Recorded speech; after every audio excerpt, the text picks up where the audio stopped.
Harga emas 1 kilogram bersamaan dengan nilai sebuah rumah. 1 kilogram emas ni sudah berapa ribu? Saya jawab soalan anda. 1 kilogram gold bar macam ni, hari ini harga dia sudah sekitar RM580,000.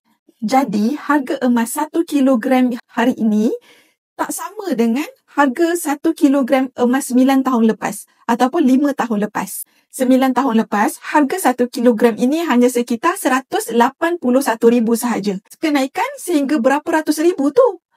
Kenapa harga emas ni naik, tuan-puan? Sebenarnya, harga emas dia tak naik tau. Tapi sebab duit kita yang sentiasa susut nilai. Kuasa beli kita semakin lama semakin menurun.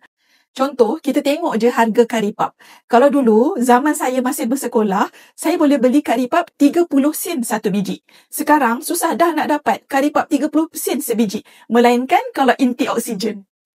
So, kalau karipap pun harga dia boleh naik, apatah lagi emas. Jadi, emas ni dia melindungi kuasa beli duit kita. Sebab tu, untuk jangka masa panjang, simpanlah emas sebab emas adalah kalis inflasi. Bagi anda yang berminat untuk mulakan tabungan emas melalui akaun emas GAPD Public Gold, anda boleh rujuk link di bio saya ataupun rujuk pin video saya 5 langkah mudah daftar akaun Public Gold. Saya akan bimbing anda sebaiknya.